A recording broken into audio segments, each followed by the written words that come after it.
Hai guys, bagaimana cara mendampingi orang dengan gangguan jiwa? Ina mama karena bagian juga dari tanggung jawab kita sebagai keluarga. Dan hari ini kita bincang-bincang santai. Kita bukan untuk kurang susah kita ya. Supaya di setiap desa kan kita bantu aparat desa untuk bisa mendata semua ODGJ dengan usia terlantar, fakir miskin, berikan kepada kami. Untuk pelayanan seperti identitas dan dilakukan, untuk sebaiknya harus di SIG-NG, KTP ataupun kartu keluarga. Tetapi kalau tidak didaftarkan di SIG-NG, maka dinas sosial tidak bisa melakukan tindakan berikutnya. Mungkin juga dari pekerjaan utama kami, karena kita ketahui bersama ODGJ ini mungkin ada dua. Yang satu tidak menyelesaikan masyarakat, ada yang tidak menyelesaikan masyarakat. Yang ceritakan tadi kejadian di desa itu, bincang-bincang kita mungkin ada masukan apa untuk kami dari kepolisian. Terus menyangkut Undang-Undang Nomor 18 Tahun 2014 tentang kesehatan jiwa, itu sudah mengatur semua dari peserta pemerintah, masyarakat tentang orang dengan gangguan jiwa, yaitu baik penegakan hukum dan ketentuan pidananya sudah ada tercantum lengkap di Undang-Undang Nomor 18 Tahun 2014. Akan dengan momen ini Bapak Mama semua yang selama ini mengalami sendiri, punya anak, saudara, keluarga sendiri yang mengalami itu, lalu bagaimana suka-duka Bapak Mama semua dalam membujuk mereka untuk bisa minum obat segala macam itu. Saya harap kita bisa sharing sama-sama di sini. Lalu dari sekian banyak ini ada sekitar 15 orang yang sudah penyintas, dalam arti bahwa mereka sudah baik, sudah bisa beraktivitas seperti biasa sama seperti yang lain, tapi masih rutin konsumsi obat. Seperti itu. Ada sekitar 15 orang. Adik ini sampai dengan saat ini sudah menjalani pengobatan, tapi memang masih belum macam saya ada gangguan tekanan darah tinggi. Saya akan mendapatkan obat seumur hidup. Jadi ini hampir sama juga dengan gangguan jiwa. Memang butuh waktu lama untuk mengkonsumsi obatnya. Kalau kita sebagai keluarga tidak mendukung ataupun kurang mendukung, maka akan semakin lamalah proses kesembuhannya.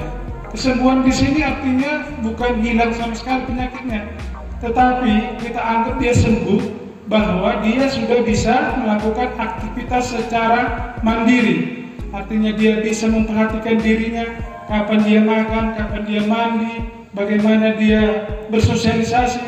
Itu yang bisa kita ambil sebagai dia sembuh. Tetapi meskipun dia sembuh, tetap harus mengkonsumsi obat. Jangan sampai obatnya terputus.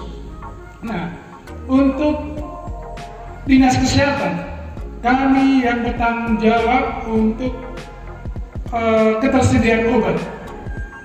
Dan ini juga menjadi tantangan buat kita, bagaimana supaya ketersediaan obat di Kabupaten Sika ini bisa ada terus berkelanjutan.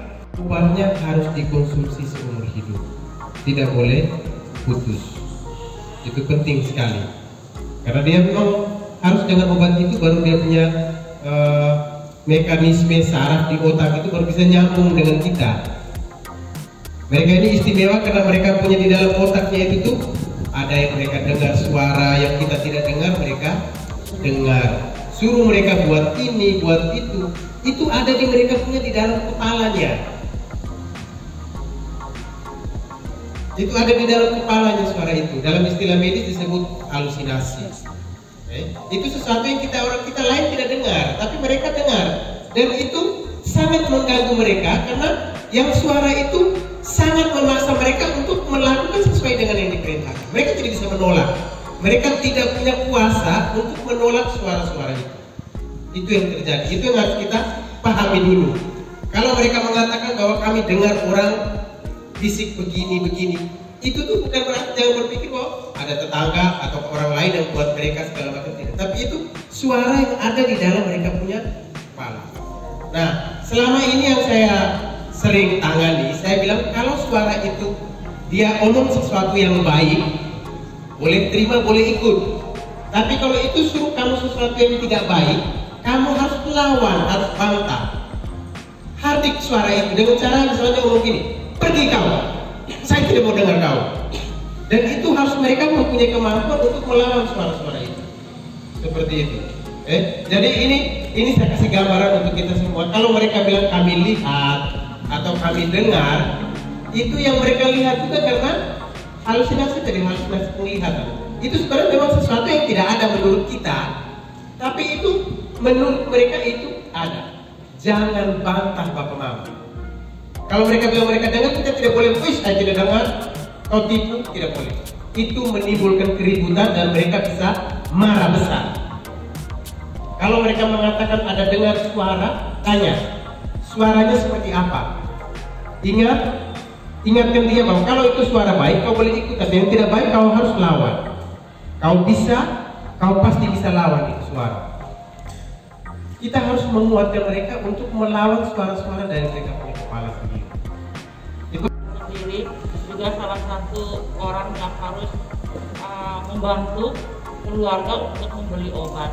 Tetapi puji Tuhan untuk ketersediaan logistik obat ini untuk 4 bulan ke depan kita sangat cukup untuk menjawab kebutuhan untuk ODGJ di Kabupaten Sika.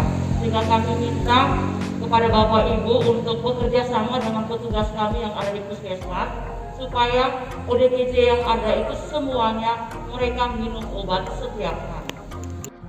Ketika mereka minum obat itu kita harus lihat mereka minum. Jangan kita taruh saja di tempat, lalu kita pergi, sebentar datang lagi tanya, sudah minum? Sudah. Tapi kita tidak tahu apakah dia minum benar atau tidak. Karena keberlangsungan minum obat ini sangat penting.